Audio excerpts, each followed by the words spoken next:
now because I'm not going to waste any more time. It's been like 12 minutes. So, I'm going to pull this up. Amphoreus, you can't see my hands, but just pretend that I'm like, ooh, pointing to the screen. I need hands. This is not funny. I can't do this shit without hands. I gotta, yeah. I can use my mouse, I guess. This is my hand. We're talking about Amphoreus today, and I'm gonna start this off with a crazy crack theory. What if I told you Amphoreus doesn't exist? Okay? That is gonna be the intro for the TikTok, by the way, if you didn't clock that. If this goes on TikTok, if I say weird shit, yes. Amphoreus doesn't exist.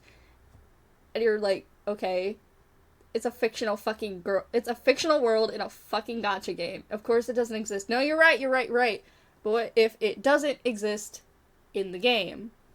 You're like, no, that doesn't fucking make sense because we're going to Amphoreus. No, just listen. Just listen! Just hear me out, okay? Amphoreus doesn't exist, and I'm gonna tell you why. And it's a combination of the remembrance, of memories, of time, of war, of corruption, and a lot of connections to Honkai Impact 3rd, which is the other Honkai game. I'm gonna refer to as the other Honkai game because I'm gonna be so fucking for real. I've only gotten through like 10 chapters of Honkai Impact 3rd, and I didn't understand most of it because I was text skipping. So, Honkai Impact people, I might need your help for this one because I did not. There is so much Honkai Impact 3rd lore.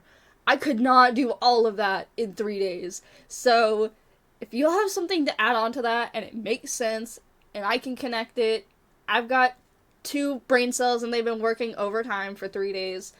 As long as I can clock it, I think I can make it work. What if it didn't exist? 2020. It doesn't exist, and we're gonna get into it. But first, we're going to look at the overarching story. This is coming from the Golden Age trailer, okay? So this is how we're gonna get introduced into Amphoreus. I know I'm kind of in the way. I kind of can't move because I'd be moving back and forth. You'll see why when I put this slide together. I did this with like 2 a.m., 3 a.m. brain.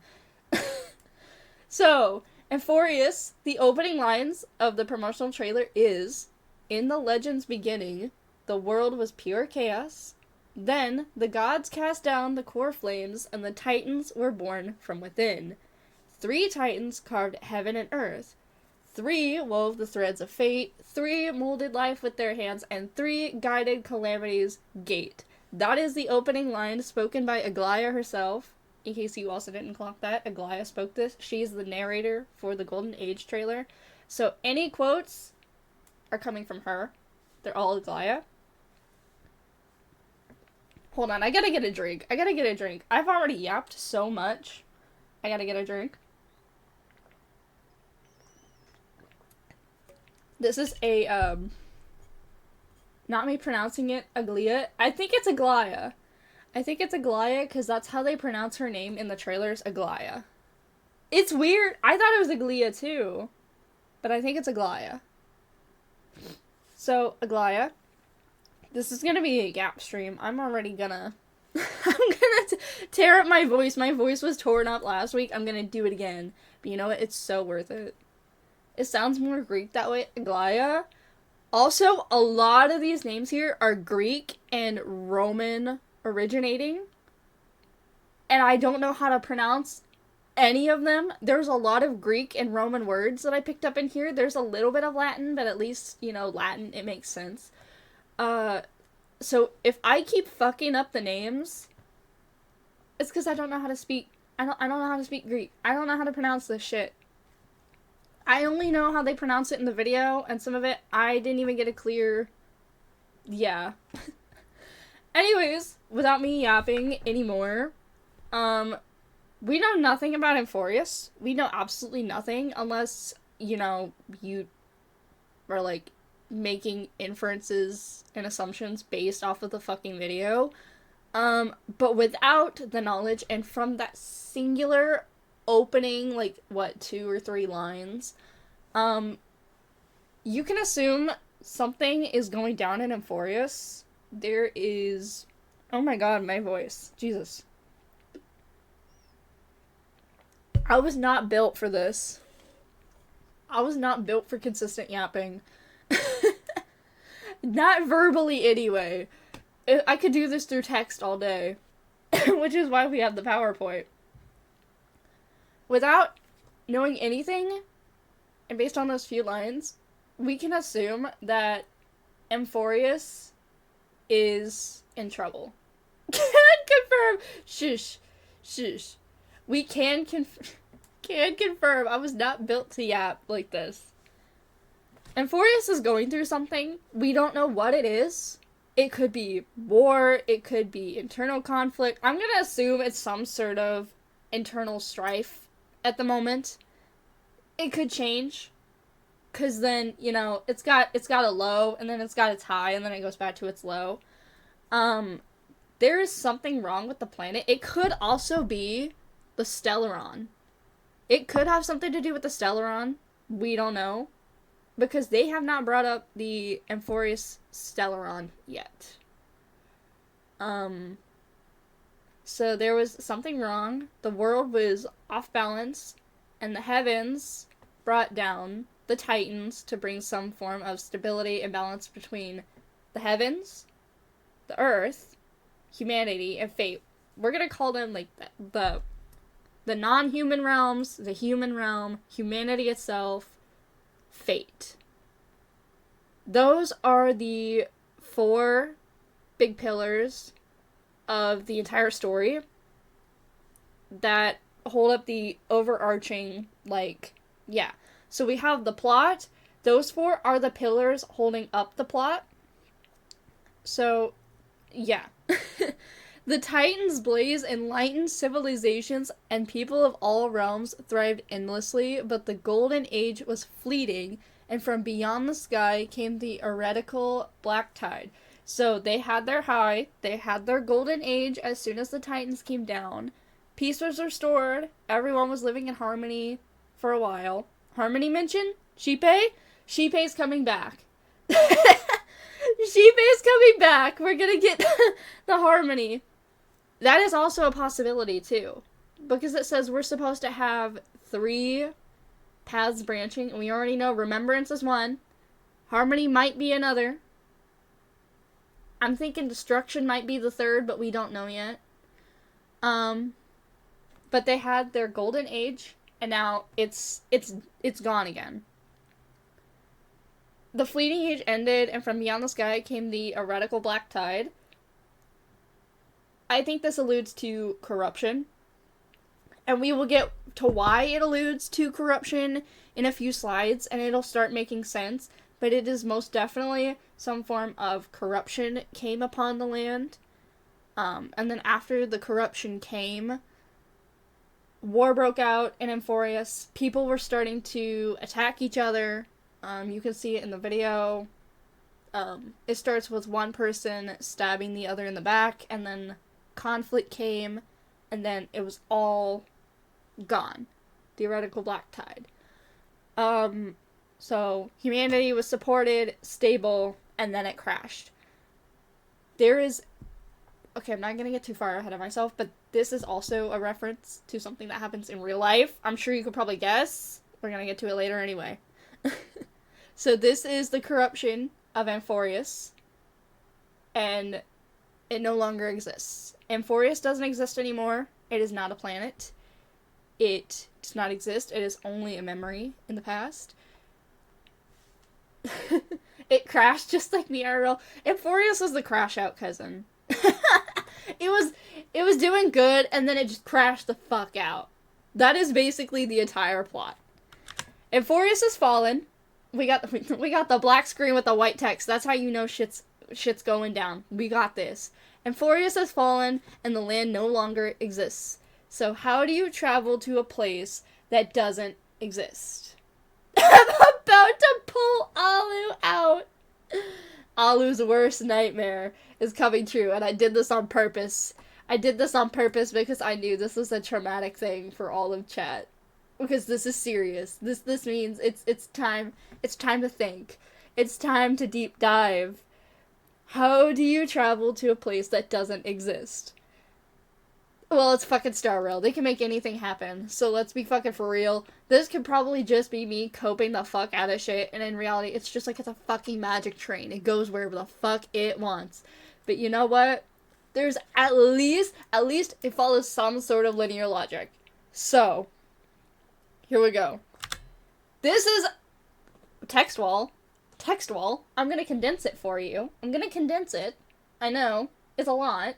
And I don't have Subway Surfers playing, so I can't get you to pay attention. But I'm gonna condense it for you. So, we're gonna go back to 2.3. The end of Penacony, aka the best arc. Picacony. Amphoreus has to top Penacony, by the way. Penacony is my all-time favorite. So, it's gotta have more lore and more interest than Penacony, because Penacony was good. Black Swan is boarding the express, and she hears the crew talking about how they're only able to hold enough fuel for, like, 1, maybe 2 stops if they're lucky, so they're concerned about the lack of fuel. And they don't know how they're gonna, get to their each stops. They've been stuck in Penacony for, canonically, what feels like weeks now. And Black Swan proposes the idea of laying down new silver rails so that they never have to run out of fuel again, and she proposes that they travel to a world that not even Akuvili has ever reached. And the crew's like, okay, is that really even possible? Like, can we go somewhere Akuvili hasn't been? Because Akuvili's been everywhere. He's been across the universe. Finding somewhere Akuvili hasn't gone to sounds like an impossible task. Penacony is my fave because of Gallagher. You're so fucking real for that. You are so fucking for real. I think we all know why I like Penacony, but this is not about Sunday for once. Not until the end.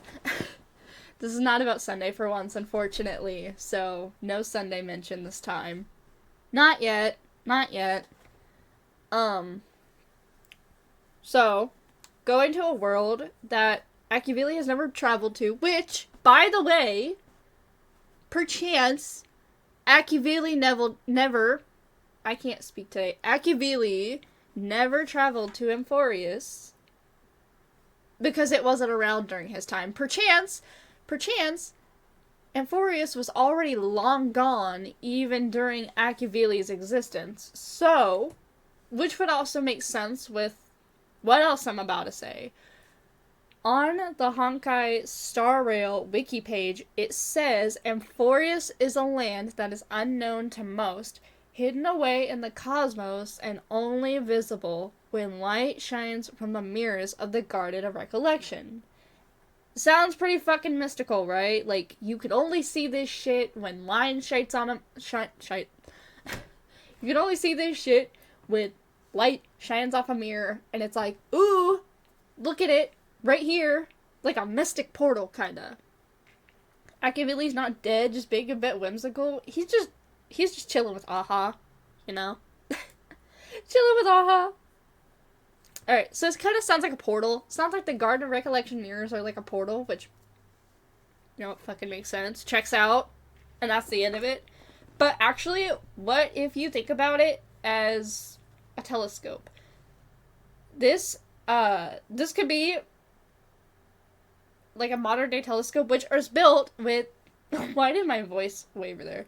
A modern day telescope is built using either high grade lenses or mirrors. Clock that. I did clock that too. I was so proud that I clocked that.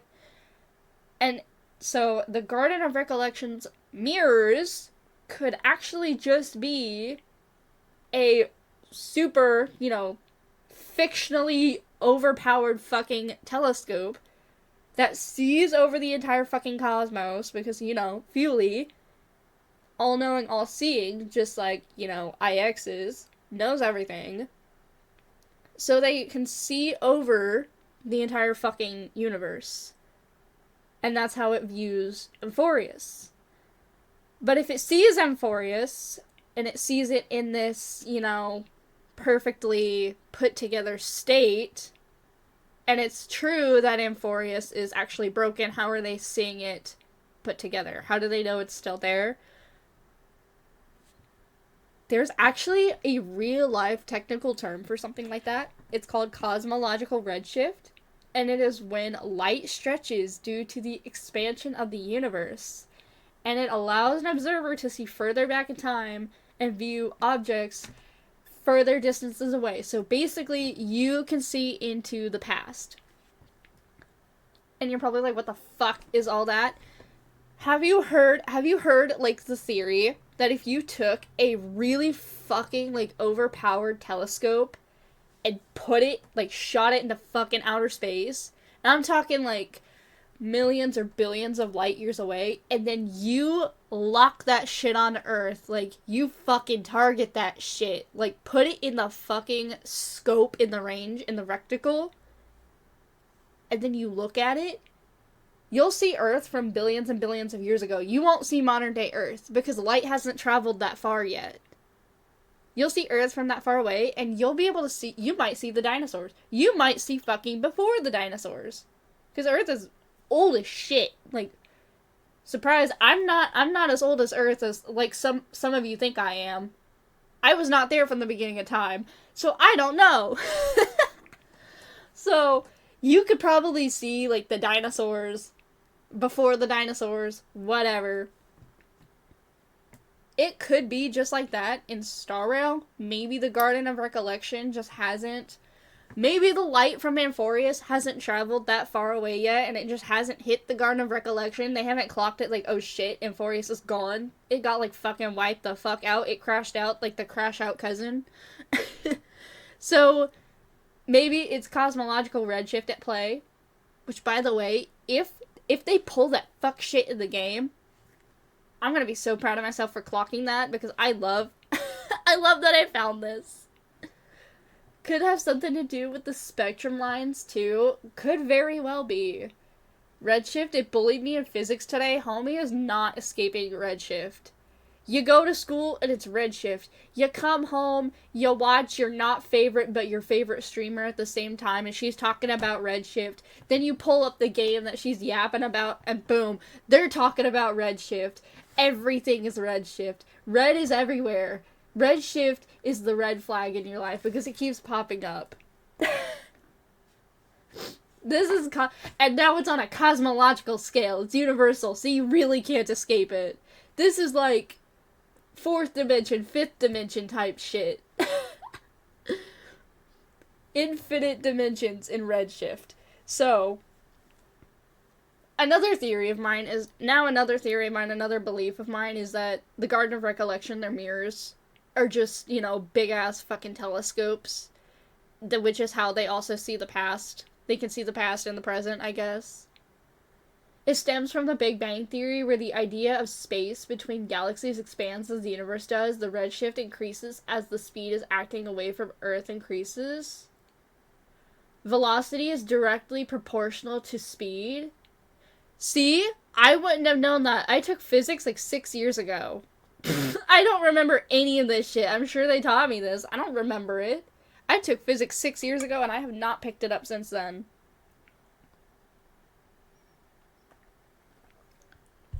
Also, remind me to tell you, in case you're not, like, into really weird, like, useless knowledge like I am, and I had, like, a 2-week hyperfixation on, like, fucking dark matter and quantum physics, like, months and months ago.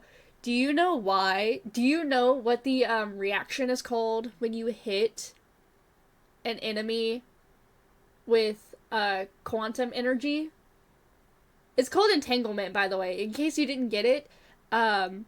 So, you got, like, freeze is ice, bleed is physical, burn is fire, imprisonment is imaginary, entanglement is quantum, and it is actually a reference to quantum entanglement. In case you didn't clock that, if I haven't said that before, it is actually quantum entanglement. which is when you have one. Ah, shit. I'm gonna fuck this up, and I'm gonna get it so wrong. You have one molecule way out over here, you know, like up, up, up in this corner, and then you have another one down, like over here, like really fucking far away, and they're connected by this invisible string, and then say this one over here does something, and it changes. This one down here at the same time is also gonna change because they're entangled. They're going to change at the exact same time.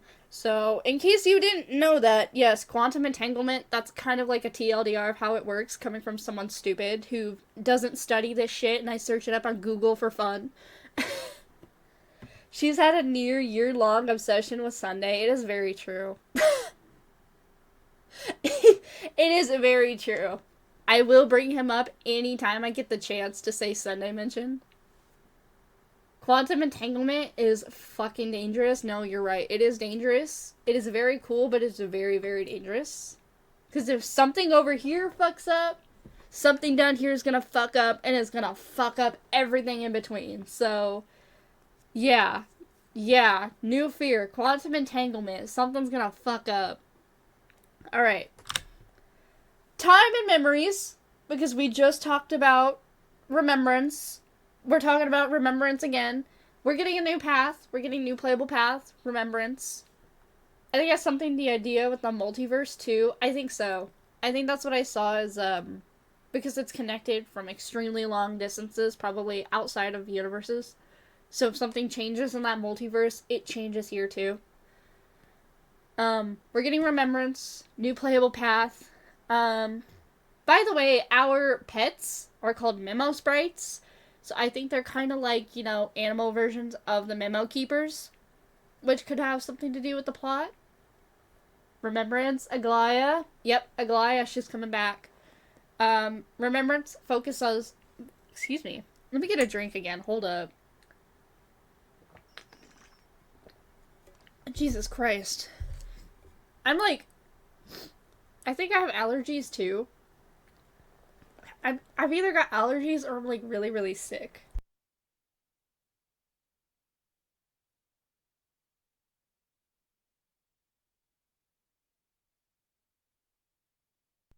I had to like... I almost died. I was like, ugh. Build up in my fucking nasal cavity and in my throat. It's either allergies or I'm getting a cold already.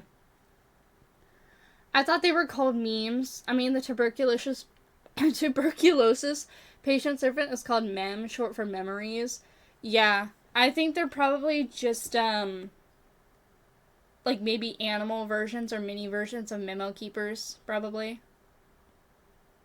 I'm ill as fuck right now. I'm probably getting ill too. Keep in mind, I work for the public, so I deal with people every day. If someone comes in and they have a cold, I can't do shit about it. I'm just gonna catch that fucking cold. Like, it's not preventable. And we have people that are sick that come in all the time, so... Remembrance is memories. We know that because the memo keepers, the cremators, they're the two factions under Fury, and they work with memories. The memo keepers work to preserve and protect the memories, and the cremators try to destroy them. In case you don't know what the cremators do, they're the actual literal ops of the Garden of the not the Garden of Recollection. They're the ops of the memo keepers. Rekka's remembrance servant is the little monkey thingy, or the frog. We think. We don't know. They had him listed as Fire Hunt. They might change it. Because now that they revealed him as a memo keeper, and we've got remembrance as a path, he might be remembrance. Crematorium mentioned? Yep, cremators mentioned. So yeah, we're getting memories. Memories are going to come back at play in Amphoreus. I think that was obvious enough by the fact that, you know, Black Swan told us to go there. And we're getting remembrance. And we're going to get our cinematic with Fury. But we're also dealing with time, because time and memories are kind of, you know, intertwined in a way. have some good memories with Rekka. This is supposed to be serious, chat. This is supposed to be educational. We're not supposed to be down bad today. I say as we're gonna go into later slides and I'm gonna be down bad as fuck. But you know what? It's fine. Rules for thee, not for me. This is my stream. During the 2.7 live stream, just before Albert shows us the Amphoreus animation, he suggests we take a recap, and we're all like, recap of the story. He gives us we got the recap function, so we can do previously on Honkai Star Rail, and then we get all the tea again. But then he says, you know what, we need to take a recap. He says it again, and then he pulls up an animation, which, by the way, this animation is a clock. If you didn't clock that, haha, get it, clock that, because it's a clock, ha, ha. That's funny. You have to laugh. Give me a laugh track. That's funny. We get a rewind animation with a clock, and then it takes us back probably like 5 or 10 minutes into the stream, and then, yeah, that's basically it, and then we get the, Amphoreus trailer. It's a clock. Clocks are at play. Time is at play. If you didn't know, Amphoreus, the theme is time. Time and memories. Just like with Penacony, it was dreams, fiction and reality. Now we're going into Amphoreus, and it's time and memories and probably history a little bit as well. So we're doing time. See, homie's laughing. He thought it was funny. Time. This next slide is really, really cool. I think you all are gonna like this one a lot, because not a lot of people clocked it. Also upon here, because you'll see why. This clock is called a Salvador Dali melting clock. Or it's just a melting clock for short, invented by Salvador Dali. And you might not have caught it at first. It's on the Herta's drip marketing. And it is actually not a mistake. It is actually a design choice. Because the key aesthetic and theme of Amphoreus is time. Of course, there's gonna be watches, clocks, time, forwards, backwards, whatever. The Herta made various appearances in 2.7 stream. Like, she may or may not be heavily involved in Amphoreus. We don't know yet. But she seems to give us... We're alluding to that she's going to be somewhat involved. So she has this clock in her design. And it is actually a nod to Salvador Dali and his painting, which is called The Persistence of Memory. And it is a surrealist painting. By the way, surrealism, the definition right here, depicts images created by an unconscious mind, often relating to illogical or dream-like scenes and ideas. That motherfucking clock! It is always with it's always with the smallest details that you don't notice until you're like, oh, that makes sense. Salvador Dali painted this, or painted. It's an oil painting, oil on canvas, so painted, created, something. Listen, I'm not an artist. I don't know what the fuck kind of medium oil is. I'm sorry. I did not do my research that far, because it did not require me to. That was not part of the homework. So, the painting is supposed to show, like, an unconscious mind, and the weird warped clocks, the droopy clocks, that's what homie calls them, or droopy clocks, shows it is representative of the malleability of time. So time is malleable, it is not fluid, it's not linear, it can go forwards and backwards, it can go up and down, it can expand beyond the third dimension, it can go fourth dimension, fifth dimension. Time is infinite, time can do whatever the fuck it wants, because it's malleable. You can do anything with it, you cannot do anything with it, because it is time. I can do that too, go up and down. Homie. This is supposed to be an educational stream. We gotta keep it PG here, we gotta keep it PG for the kids. This is class time. This is not sex ed. On a trampoline. Okay, yeah. You down bad motherfuckers. This is history class. This is history class with Mitsune, and we're talking about history. Get your mind out of the gutter. Listen, I understand. There's a lot of hot people here, but this is not sex ed. I don't teach that class. I'm sorry. I'm not qualified for that. Rekka's history class is about how homie a Rekka's fun. I can't with you. See, even my model can't with you. She's stuck. She's stuck. Girl, get yourself up. Oh, she's fucked. Girly, get yourself together. You gotta. Okay. We're good. I don't do practicals. History without sex ed, there's no history. You know what? I can't even argue against that. I can't argue against that. You do make a valid point. But I'm not talking about that. We're not going into depth about that, okay? We can play Smash or Pass later, but first we gotta talk about history. Actually, can I present like a really quick hear me out? I never, ever do hear me outs because I think you all are fucking delusional and insane when you say hear me out. Like, you guys give me trauma anytime I see those words written on the screen. I think, oh my fucking god, what am I gonna have to tell my therapist this week? The new dragon, the 5.3 weekly boss from Genshin. Will you hear me out on the weekly boss? The Abyss Dragon. I will make history with my day. Okay. The fucking hear me out. You'll hear me out? Okay, thank you. I won't show the image right now. If you guys remind me, maybe I'll show you the image of my new hear me out after all this. But first, we gotta talk about time.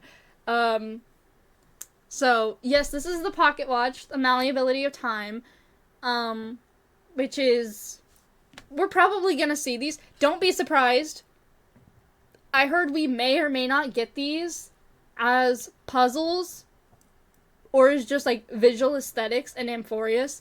So if you see these, melting clocks in Amphoreus, it isn't, yeah, it's intentional. It's a reference to Salvador Dali in this, painting, which is, you know, time. Time is weird. So, that's all you need to know. Time is malleable. It can go all directions. It can do whatever the fuck it wants. I've had enough of the clock puzzles and Penacony. That was just the start. Penacony was just a warm-up. I'm gonna say it now. I'm predicting it right now. Penacony was just a warm-up. Penacony was just the tutorial level for whatever the fuck we're about to go into in Amphoreus. Because the dreams, the clocks, all of that shit, the puzzles, that was just tutorial. We're getting into the real shit now. Now we're actually getting into deeper stuff. Like, Penacony was deep in lore. We had a fucking 12-hour quest session here back in, what was that, like, probably fucking June. That's just the start. Oh, shit, did I? Okay, these are the connections. If you couldn't tell already, if you couldn't fucking tell by the structure, the architecture in the video, Amphoreus is a reference to Greece and Rome. I think we know as much. I'm gonna be pulling for Herta and Aglaia. I hope you get them. I'm probably gonna end up skipping. I might go for Herta, I might not. I don't know yet. I really want Anaxa and Phanon, so...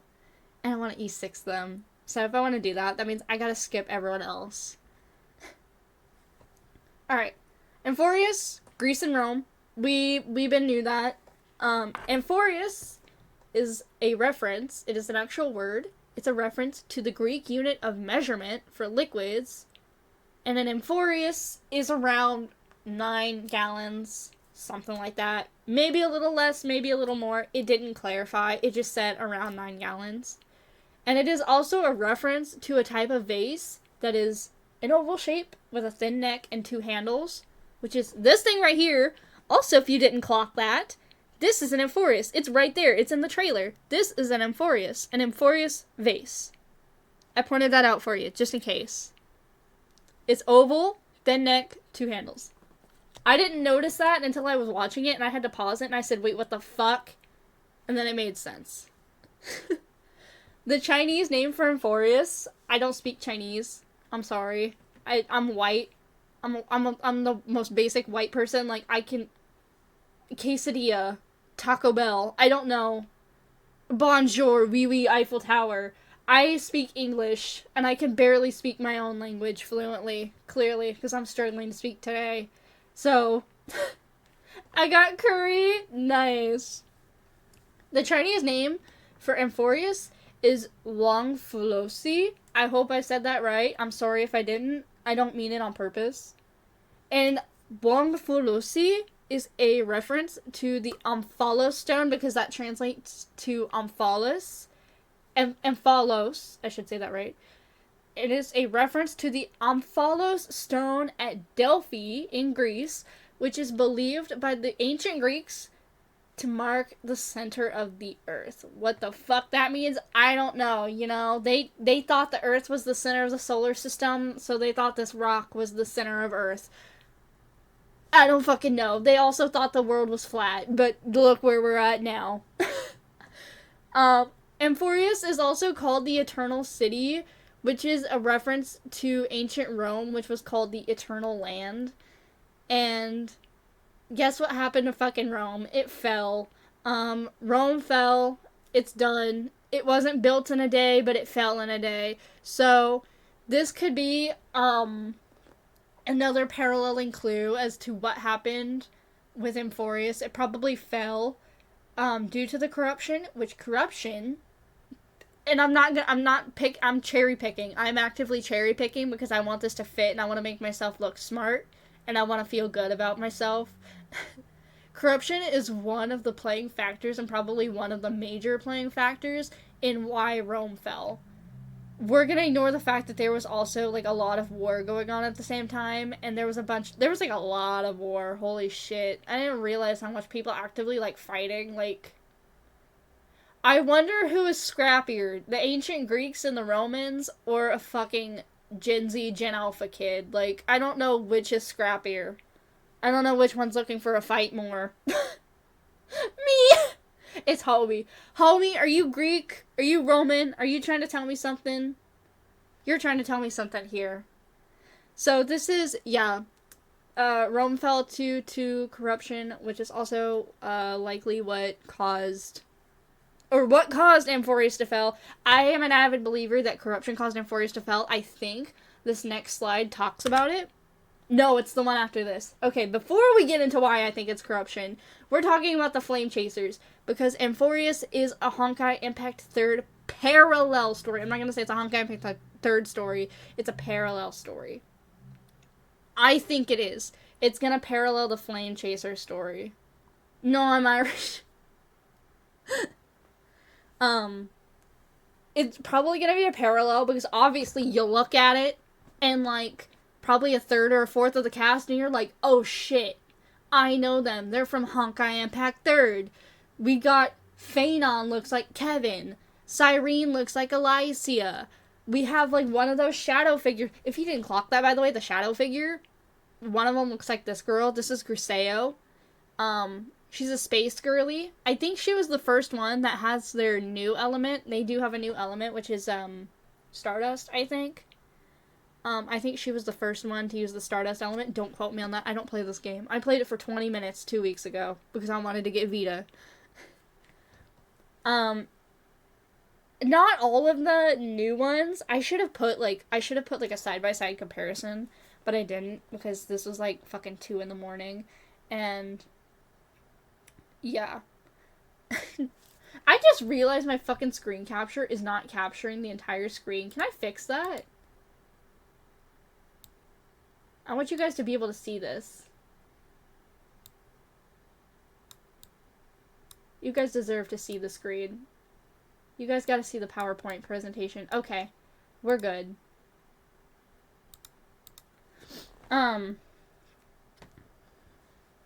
What What the fuck was I gonna say? I got distracted by the fact that the screen didn't look good. Oh. Flame chasers. Yes. No, you just want to flaunt your designs? Listen, motherfucker. I spent 3 days on this shit. I know it looks like ass, but I tried. I had limited time. And I was so excited to share my findings. I'm like a kid walking up to their parents with a fucking, those ugly ass drawings. But they're kids, so you gotta like it. And I'm like, look, mommy, look, daddy, look what I drew at school today. And they put it up on the fridge just to make me feel better. Just like, give me this, please. Like, I never got that as a child. Not the trauma dumping. I'm sorry. That was bad. That was a horrible joke. That was a really horrible joke. But this is exactly what I feel like now. Granted, I'm a legal fucking adult now. I'm still gonna come up to my chatters who are probably younger or if not my age, and I'm gonna be like, look what I did. I did something useless. I spent probably like a total of like 30 hours on this. I am gagged. I'm no motherfucker. I'm a fatherfucker. I'm gonna time you out. I would time you out, but you're making stream entertaining right now. You're keeping everything lively. Flame chasers, some of them are not direct, variants. Like the fucking Alicia one, we look at it and we're like, oh, that's Alicia. Or we look at the cat girl, we're like, that's Partophilis. Some of them are like, okay, they could be. Like Anaxa. Oh my god, Anaxa. That's such a gorgeous name, by the way. I never thought about that. Anaxa. Sorry, I need to stay on the ball. Anaxa is not a variant necessarily of Sue, but maybe like a representation. Like an actor, kind of. Like a portrayal. My Day. You know what? I was actually wrong about My Day. I thought My Day was the Culpus variant. I was wrong. One of the other ones, we'll get into it at the end, one of the other ones is the Culpus variant. So, we don't have a direct link for My Day. My Day is actually one of the most mysterious. We don't have a lot of info on My Day. We don't have a lot of info on Cypher either. But we'll get to that later. We'll do, like, I have individual character, analyses. So we'll get to see that. Fuck off. So this is, if you watch the trailer, you see these symbols, like, a lot. Let me move. This is the Hersher of Corruption, by the way. I'm gonna put this here. All of these are symbols that likely refer to the Hersher of Corruption, because they are all 3 ringed circles in the shape of an eyeball. So there are multiple references to it that allude to the Hersher of Corruption, which also backs that this might be a Flame Chaser story, because the Hersher of Corruption was involved with the Flame Chaser story as far as I know. I don't know to what extent. I didn't read about the Hersher of Corruption. I probably should have, but I didn't. I only know that the Flame Chasers beat the Hersher of Corruption as far as I know. In the simulation, when you see the cutscene. This is also probably the corruption that brought Amphoreus down, that plagued them. So maybe this is like the story might be if the Flame Chasers failed. If they failed to save Amphoreus, or they failed to save humanity, this could be like this could have happened. This is the bad ending of the story. If Alicia didn't save humanity. And it also gives us, like, the parallel as to why, Amphoreus fell, just like Rome did. So, there's not much to explain here. This is the fucking Hersher of Corruption. If you tell me otherwise, and you say, it's just a coincidence, it's just a circle, it's just an eyeball, no, fuck you, you're wrong. This is the Hersher of Corruption. This is a Flame Chaser story. I'm gonna say it. This is my prediction. Sorry. That was so aggressive. Like, I'm right, you're wrong. I'm choking on my words here. I've been yapping for an hour straight. I have been yapping for an hour straight. I'm starting to feel it. I'm taking a break the rest of this week. Fuck off. This is the only stream you're getting from me this week. I'll be back next week for Sunday. And then I'll ruin my voice again. Ooh. Oh my god, hold up.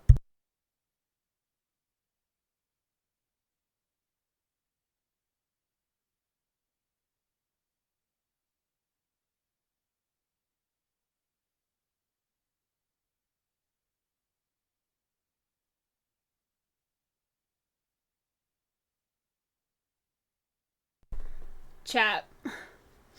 I'm dying again. I've been yapping so long. My throat is like starting to get like build up. I'm sorry if this is gross. Like excess like mucus and phlegm and shit from like fucking allergies and all that. So now it's starting to come up and it's really fucking gross. I'm trying to keep it under control. I might have to slow myself down. It's been an hour. We're probably like fucking halfway through. Yeah. We're halfway through, chat.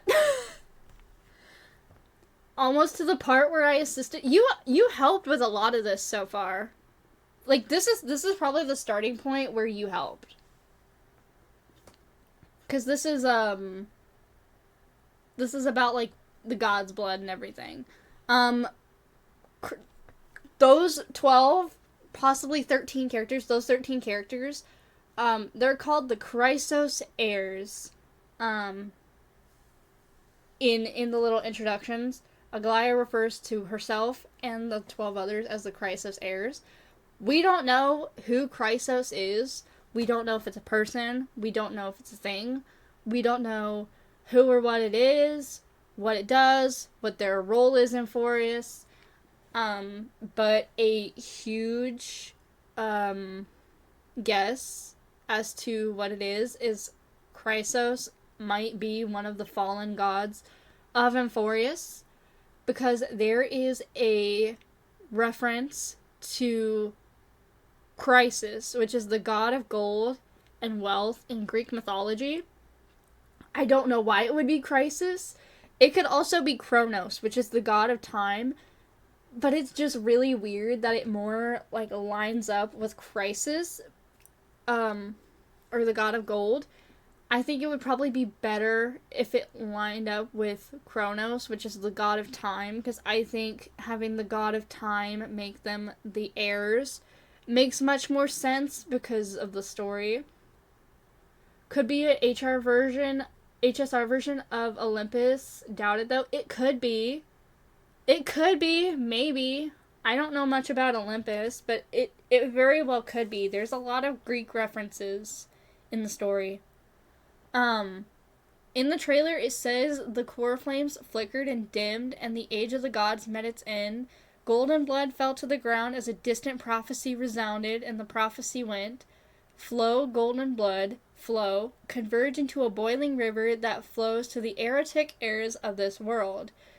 The golden blood, obviously Ichor, I mentioned it as we got to this slide, which is the blood of the gods and is depicted to be golden. So if it is flowing, converging to a boiling river that flows to the erotic heirs of this world, it could mean the Chrysos heirs are the chosen ones. We're continuing on with this. The Chrysos heirs might be the quote-unquote chosen ones, chosen by Chrysos themselves to uphold the memories and to, kind of retain what's left in Amphoreus.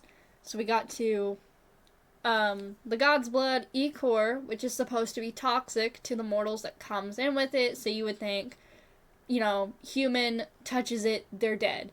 But the Chrysos heirs are different, and it could easily be a reference to the Mantis soldiers of Moth in Honkai Impact 3rd. We're starting to get to the Honkai Impact lore. This is where it really comes in. In Honkai Impact 3rd, I don't know the lore very well.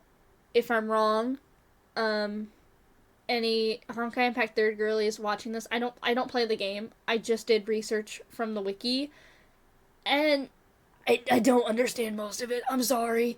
It's really complicated. It's really good. I don't understand it without playing the game. Moth was an anti-Honkai group trying to fight the Honkai, from what I understood. And to fight the Honkai, they needed genetically modified super soldiers, so they created mantis soldiers, modified their DNA with that of Honkai beasts, so they were genetically modified humans, and they went in to fight against the Herrscher of Binding during the Battle of Binding. What an original name for a battle. Am I right? Every Mantis super soldier died except for 13, and those 13 surviving soldiers formed the Flame Chasers. So it could be just like how the Mantis soldiers were imbued with Honkai DNA, the Chrysos heirs were imbued with God's blood. That way they were, it parallels well. Imagine fighting the Honkai. We're gonna get there. We're gonna get there one day, be it in Genshin, be it in Star Rail. We're probably gonna have to fight some form of Honkai. We're gonna get into, it might be an Amphoreus. It might be later down the line. We don't know. We still have rumors of a Yai Sakura XP in Ito. Ito could be the Yai Sakura story. I don't know much about Yai Sakura's story, but I heard she was trapped in a black box for a while. I don't know what was going on there. I have to do research on that. Maybe we get Honkai energy there. I don't know. Should have been the Battle of Unbinding. Okay. I actually don't know anything about the Herrscher of Binding. I didn't think it was really relevant. Maybe it is. Maybe I'll go back in it later. I think the Herrscher of Corruption is more relevant in this case. So the Amphoreus story could be a parallel to the Elysian Realm story, which is where you get to see most of the Flame Chasers in action. Elysian Realm is a game mode in Honkai Impact 3rd. Correct me if I'm wrong, it's a game mode. Isn't it? It's a game mode. I think it is. It is. It's been a while. I have not played Elysian Realm. I have not touched any of that shit in like a year and a half. And basically the lore of Elysian Realm is it is a simulation that holds a data file of the history of the Flame Chasers when they fought the Herrscher of Corruption in the previous era, which was the second era, which is where the name Honkai Impact 3rd came from, because this is the third era of Honkai Eruption. So the Flame Chasers fought in the second era of Honkai Eruption. They have this historical recording in the simulation, and the characters of the third era use the simulation to fight the third Honkai wave. The Herrscher of Binding got crucified? Did they really? I actually have no idea. You could be deadass telling me a lie and I believe it. I don't know. So, the Amphoreus story could be Elysian Realm. Maybe it's just Elysian Realm Story Mode Edition. We don't know. Storytelling Edition, open world, and we finally get the men to be playable, which I love Honkai Impact 3rd. They should have made Sue playable. Sorry. We got a post Honkai Odyssey, and we got Adam. Adam is the only man that is playable, and it's not even in the main story. Also, we may or may not end up coming back to Adam, because he is related to one of the characters here. He's not relevant as far as I know in Amphoreus, but cool little detail. Yeah. I sent you the pic. Hold on. Oh, she did get crucified! Oh, that's crazy. That's fucked up. Okay, I did not know that. I can't put that on stream though. I don't think I can. If I can, it'll be after. We'll have to do like revelations and everything after. I wonder if that means um there's gonna be some sort of parallel here. Is someone gonna well, I say is someone gonna die? We'll get into it. Someone is gonna die. I know that for a fact. Someone's gonna die. Okay, I can't say I know for a fact. But I am like 99% certain I know who's gonna die. It better be me. No, I'm sorry, homie, it's not you. Okay, we're getting into character introductions now. From this point on, we're talking about individual characters, and their links to Greek and Roman mythology and how they might have a role in Amphoreus. And we're gonna go in order of how they introduced the Chrysos heirs. The first being Aglaia, who was the narrator for the trailer. Aglaia the Gold Weaver is one of the Chrysos heirs. Of Okihima, I don't know if Okihima is gonna be like one place in Amphoreus, if there's gonna be different versions, or if it's all set in Okihima. I don't know how that works. But she is the Chrysos heir, the Gold Weaver of Okihima. She doesn't have. We don't know much about her. I keep saying Oklahoma. I deadass thought it said Oklahoma. I was like, what the fuck is she doing in the US? Like, Penacony is done. Like, I hate to say it because I love Penacony. It's done. What the fuck is she doing in Oklahoma? She's trying to. She's chasing tornadoes, I guess. This is a Twister movie. This is Twister, but better. Aglaia might be linked to fate and humanity, so she's probably linked to the actual fates in Greek mythology. By the way, people watching this, I did get help from Homie for a lot of the Greek mythology, like finding places to start and research. So, thank your lovely, lovely stream mod for helping me, because I probably would have been so lost without his help finding starting points. Aglaia needs to run from the US too. She might be linked to the Fates in Greek mythology, which, correct me if I'm wrong, I read this, I didn't write it down, I probably should. The Fates were three sisters that sustained the fate of humanity, but they each did something different. Like, one weaved a life, one determined the span of said mortal's life, and I don't remember what the last one did, but they all worked together to sustain humanity. On your knees and thank me. Okay, we're not going that far. Come on now, you're not the god here. You know what? I can't say that. You're the fucking Aeon. God. Okay, great. Okay, great. You okay? You know what? You know what? You know what?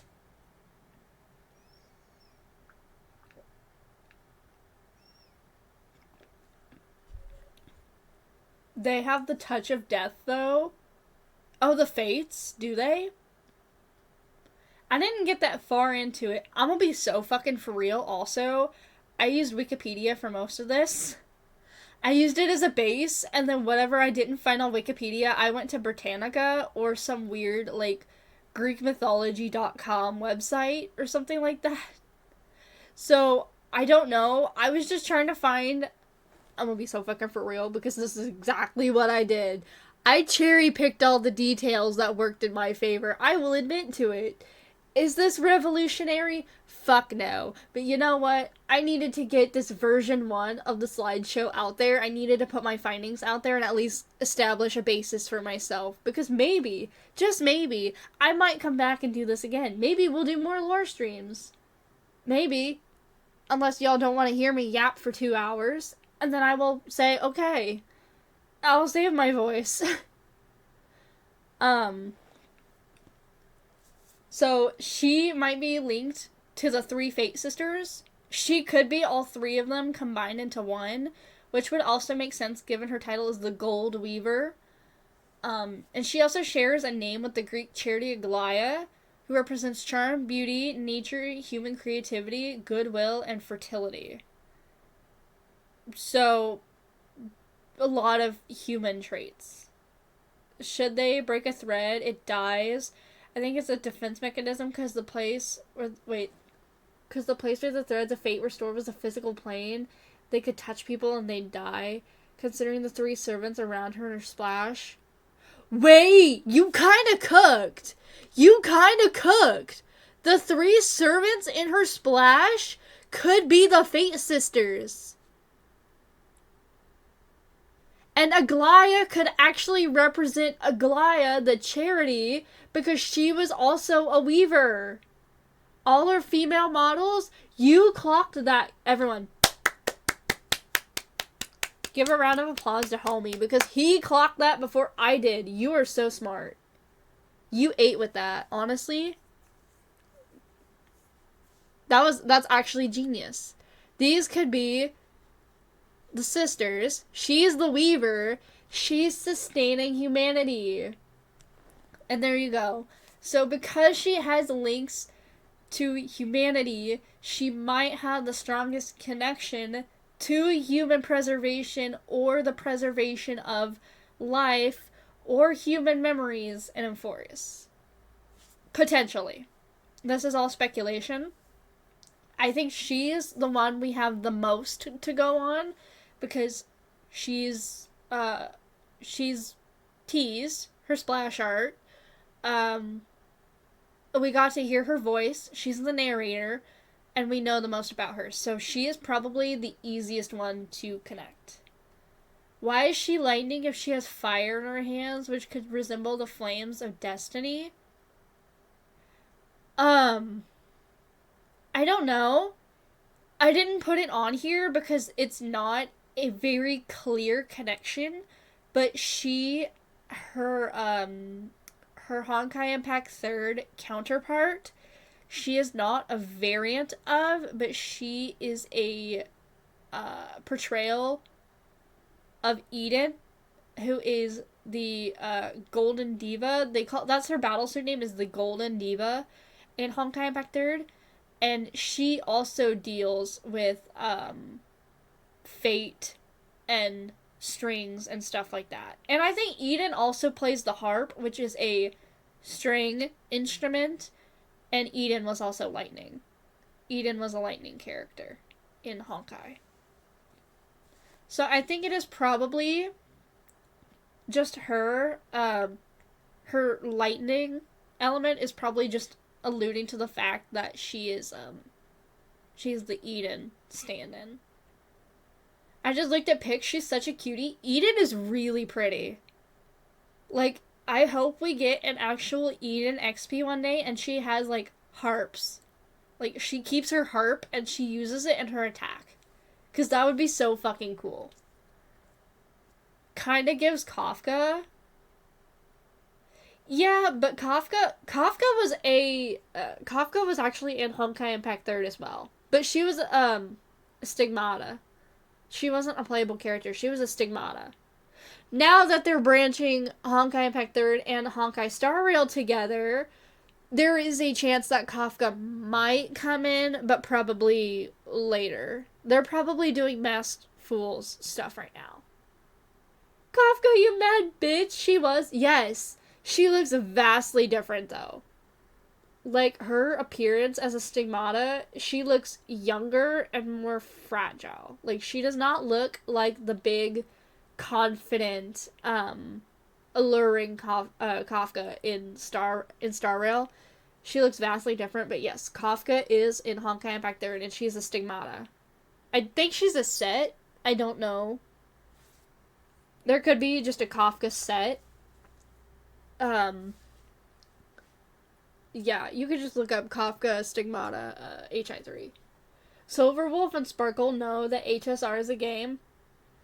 Sparkle, yeah. Sparkle knows, just because she's that fourth wall breaker. And of course Silverwolf knows, because she's playing Honkai Impact 3rd in her trailer, so...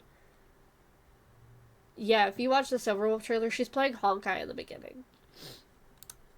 Let me get a drink before I start talking again.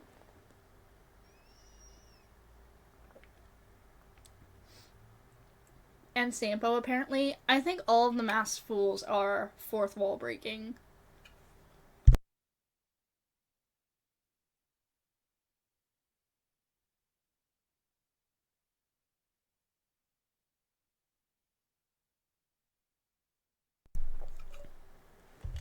It's getting worse. I might have to slow my roll.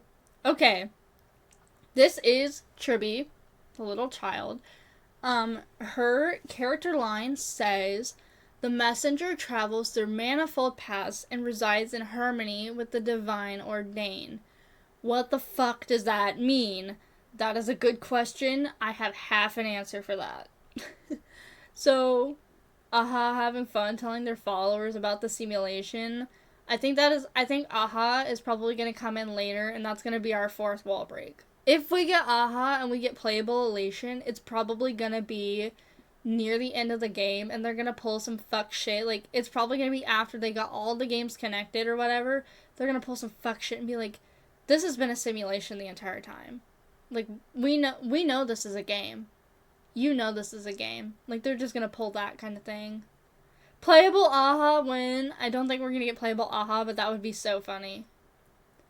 Tribby doesn't have any mythological names to reference in real life. What a black screen. This was a simulation. That would scare the ever-living shit out of me. If it was like, this is a simulation and that's how the game ended, I think I would actively, like, piss my pants, because that's terrifying. I think if I saw that on, like, a black screen of white text, that would be the scariest fucking screen I've ever seen, like, worse than any horror jump scare, because that is, like, psychologically scary. And that's when we get into, psychopop territory. Alu would have a fucking panic attack. Alu over here convulsing like the black screen, the white text. That would be the most terrifying one though, but it would be so sick at the same time. Tribby does not have any name references, but she does have references to the Greek god Hermes, who is the messenger of the gods, who travels between the human and the heaven realm, as the messenger. She also has connections to the Roman god Janus, who is the god of beginnings, gates, transitions, time, duality, doorways, passages, frames, and endings. Which is a lot. I believe I cooked with Tribby. Homie, clock this. I did not put this in here because obviously I don't have a lot of space. In Tribby's introduction, it is shown she's going through about, like, anywhere between 3 to 5 different doors, which does clock the connection with the Roman god Janus. Traveling through manifold paths could mean that she has the ability to travel through dimensions, kind of just like how Hermes travels through the realms, and the Roman god Janus travels through what is essentially dimensions. A manifold itself it locally resembles a Euclidean space, which is a 2 to 3 dimensional space in reality, similar to how our reality functions. This is a Euclidean space where you're 3-dimensional, which means she has a role of messenger between the realms. And it also, it lines up with, Hermes and Janus really well. So she is, like, their combination character. She also doesn't have any direct links to any of the original Flame Chasers, so she is not a direct variant. But she has 3 personalities that could represent Hermes and Janus, because Janus had 2 heads, probably 2 personalities. So the 3 personalities could represent, the 3 god personalities. Which could also at the same time double entendre parallel to Vilvi, this girly right here, Vilvi, who has 8 personalities in Honkai Impact 3rd. She is an original Flame Chaser. Appearance-wise, she looks like Cinedina, the red hair girl right here from Honkai Impact Part 2. She looks like Cinedina. I think there's also something with the doll. The doll is supposed to reflect Cinedina too. I don't remember. I don't know. I haven't played part 2. I don't know anything about this girl. I know she fights with a yo-yo. That's it. She's gonna be Harmony with Gunpei's 3 faces. You kind of cooked with that one too. I didn't think about that. Triple-faced soul, triple-faced messenger. So maybe she's a messenger from the Harmony, which could also connect the Harmony in here, which would mean we're dealing with Remembrance and Harmony for sure. Plus, if Sunday ends up going with us, like they say he will, please, for the love of God, let him join the fucking express crew. I need him on that train at all times. If Sunday ends up coming with us, he's also gonna help establish that connection to Harmony, because he has that direct link to Gunpei himself. Gunpei coming after Fury now! Gunpei just eats them all up. Gunpei's that bitch. Like, Gunpei devours. Nothing stands in comparison. Anaxa. Anaxa. Anaxa. Anaxa. Anaxa. Dana, no, Fury! We're talking about Anaxa.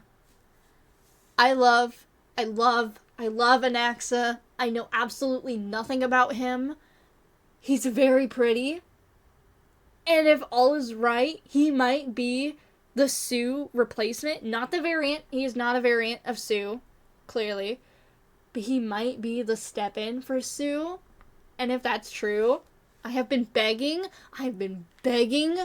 for a Sue variant in Honkai Star Rail since the beginning. Since I started following the leaks for the game, since I started watching it all from the beta, I've been begging for a Sue variant. And if we're getting a Sue replacement, because some of them have replacements, like Hua, Marshall Hua, Fu Hua, she was a flame chaser. Did you know that? She was a flame chaser, but we're not getting a Hua variant because she's in the Cienjo right now. So maybe there's hope for an actual Sue variant, but for right now, we've got Anaxa, which is the closest thing to Sue that we've got, and I will happily take it. So I'm very, very excited for Anaxa. Anaxa, she has, homie knows. All of my friends know, because from the beginning I said, I hope there's a Sue variant. I hope we get a Sue character, because we have Auto Apocalypse. We have Locha. And reminder, Sushang. We have Sushang. We have Bronya. We have Zila. We have Welt. We have Himiko. We have Fuhua. Somewhere in the Cienjo LaFu. We have Alicia. She's coming. Who else are you talking to other than me and Kai? Okay, I talked to you about it. And this was also... How long ago was this? Jesus Christ. When did I start This was like This was 2 years ago. Star Rail is almost 2 years old. Star Rail is like 1.5 years old. I just clocked that too. So for 1.5 years, probably closer to 2 years, we've been waiting for a Sue variant, and now we're getting close. I feel cheated on? Oh my god. Okay. Okay. You're fine. Why do you feel cheated on? What? I'm supposed to worship 2 friends? What about Pineapple? Did we forget about her? We can't forget about Pineapple. Jealousy issue. Okay. Okay. Yeah, I talked to other bitches. What about it? This is a joke. I actually don't talk to, I don't do multiple bitches. Pineapple is your unofficial wife? Yeah. Yeah, that's true. Alright. Anaxa. Oh my god. The first one I saw and went, oh my god. I'm E6ing. He's joining the crew of hot E6'd men. We're gonna have a pretty boys team and he's joining it. And not anymore. Damn 2 was corrupt. Damn 2 was corruptive. Alright. Anaxa is actually referred to as Anaxagoras the Foolish by Aglaia in the Amphoreus trailer. So his full name is Anaxagoras, which is also really, really pretty, by the way. That is such a pretty name. I can't emphasize that enough. He's a pretty man with a pretty name, and both the shortened and the long version is so pretty. I can't. They did it. This is Locha and Sunday all over again. Pretty men with pretty names being pretty. I said earlier we're not simping here. You know what? Rules for thee, not for me. I'm simping. This is the closest thing we're getting to Sue. For right now. Let me have this moment. An Exagerous? An Exagerous. We're gonna see that man. Oh my god. They did say...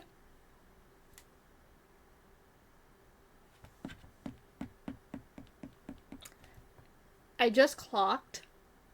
It's probably not Anaxa. It's probably not Anaxa. It's probably Phanon, but we'll get into why later. They did say we're supposed to be getting a Firefly type character where it's like the MC is shipped with them, paired with them, whatever, but it is a male. And I'm gonna be so for real, Firefly stands. She's cool. I like Sam. Her design, she's cute. I don't really like Firefly. I'm sorry. I'm also a male enjoyer. I like both the male and the female characters, but I do tend to lean very heavily towards the males. They have the female gaze. They have my gaze. Sorry. I love men. I do too. I am a man lover. I am bisexual for video game characters because the women are chef kiss. But at heart, the female gaze will always win me over. I will always see the men. It is, yeah. So, we are getting a romanceable kind of male character, and man. It's probably gonna be Phanon, which we'll see why later. We'll get into it because it is actually in his, in this slideshow. I love female pixels, but physical men make me happy. An Exagerous. And his introduction says, the scholar, he's smart by the way, he's smart. I love smart men. I love smart men. I love refined men in elegant outfits with dainty features. It's a problem. The scholar inquires about the prophecy and disrespects the gods. And he's atheist. He's atheist, guys. He disrespects the gods. He's atheist. He's just like me. He's like me. It is so fucking funny, because we started with Locha, who is like... He knows about the gods. He doesn't believe in them. He doesn't disbelieve in them. He's apparently an enemy to Yaoshir. And then we went to Sunday, who was like our devout Christian, our biblically accurate representation. So we went from religious, like super religious, to this motherfucker believes in science over religion and is atheist as fuck. And I think that is the most ironic thing, to go from being a Sunday stan, like a Sunday fanatic, to seeing Anaxa and being like, he's so fine, I need him. Imagine he and Sunday gets a line and they're like bickering about fucking religion. It won't happen. They're too dignified to do that. But, in the trailer, it is said, Dr. Ratio, that is also true. That is true. Biggest flip-off, having the gift of abundance but hating the Aeon abundance and using it to make the thing that's about to end said Aeon. That is so fucking based. Like, he is so goated for that. Like, bringing back the fucking I don't like the propagation. I don't like bugs. Like, I'm prepared to get out the fucking can of Raid and spray that shit until it's no end. But Locha is so based for bringing back the propagation just to take that. The abundance! When he literally has the gift of abundance, and that is so funny. I love Lil Tazzy. Lil Tazzy. I say Lil, they're one of the biggest. Yeah, that motherfucker was big. He was huge. Even his little army was huge. Like, Jesus Christ. We don't have a fly swatter big enough for that bitch. In the trailer, it said that Anaxa has enough knowledge to refute fate and stir up a torrent capable of slaying gods. So basically, he's smart, and he can use his knowledge to fight the gods. So, in essence, checkmate checkmate Christians. Like, I say that. I mean that is like a joke. It's like checkmate to religion. He is the checkmate to religion. I say Lil, they were one of the biggest. Say that again in your head. You know what? I was fine going about my day thinking that you were talking about the Swarm, and I know you were, but then you had to say that. You had to say that. You know what? You're lucky you're a mod. Otherwise, I would have timed you out for like 1 minute. I would have said, take a quick lap, get a breath of fresh air, and then come back. You know you love me. You make things interesting in chat. I cannot ban you. Plus, you're like the only mod here, so I have to get a drink again. Holy shit. It's been an hour and a half. It has been an hour and a half.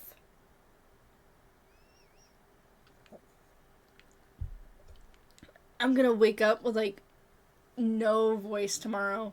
But you know what? That is a-okay, because I love Star Rail lore so fucking much. I love this game. Nothing about our friendship, but because I'm useful, I'm not getting timed out. Oh right, I see how it is.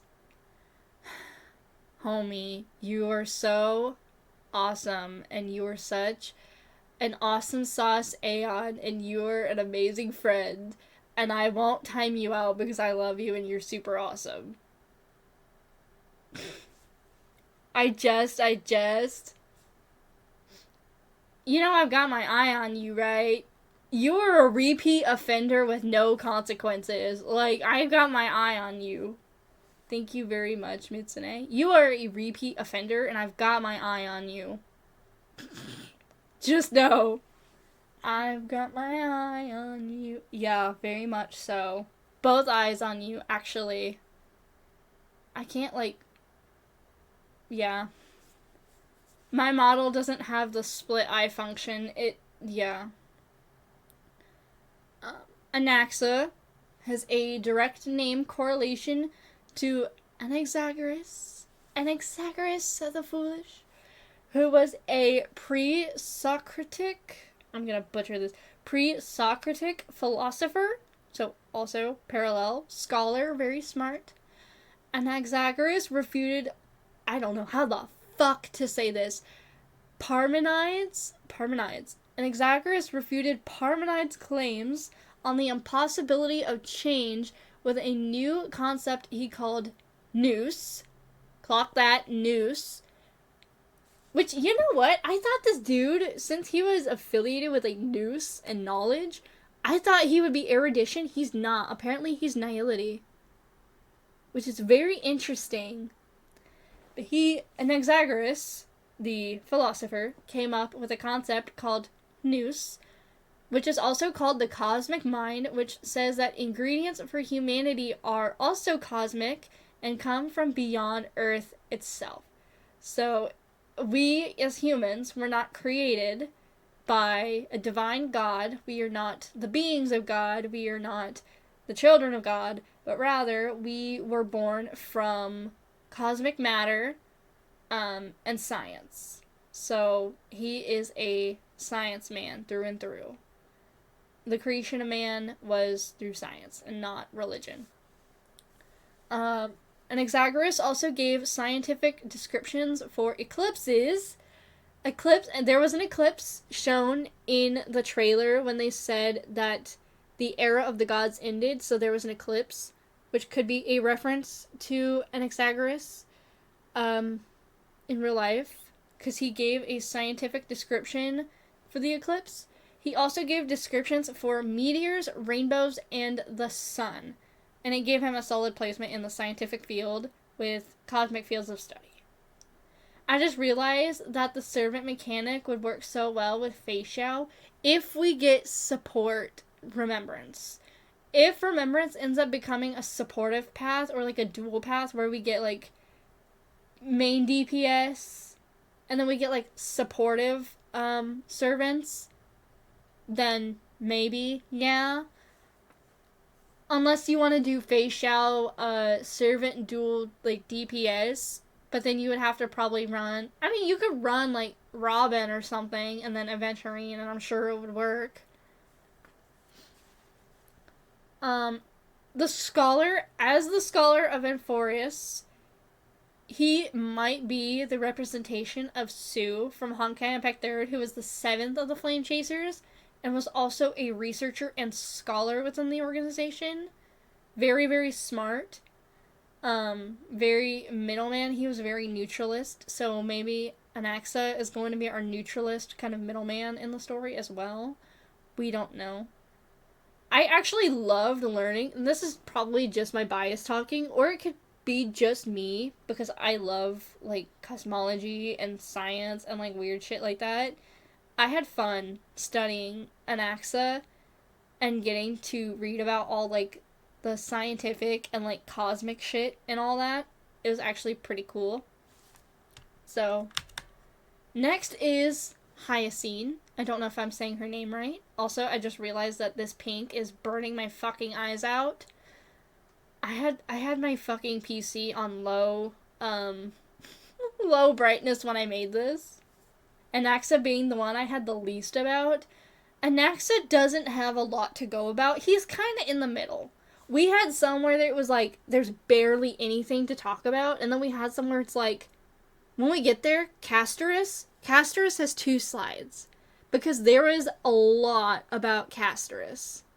And I think she is actually going to be the main focus of the story, because I think Castorus is supposed to be ranked at S+ in terms of meta, and she's supposed to be running during the anniversary, the 2nd anniversary. She looks like Yanfei, Aponia, my beautiful nun. We are actually getting into that because she might be not the correlation, but she has some references to Aponia. So Hyacine, the priest, heals the sky and rebuilds the mystical realm. We don't have much info on her, other than she's a priestess. They give us nothing else. We know nothing about her personality. We don't know what she is, what she does. We just know she's a priest or a priestess, and probably some sort of healer or sustainer, because she heals the sky and rebuilds the mystical realm. So probably some sort of sustainer of some sorts. By name, she could be affiliated to Hyacinthus.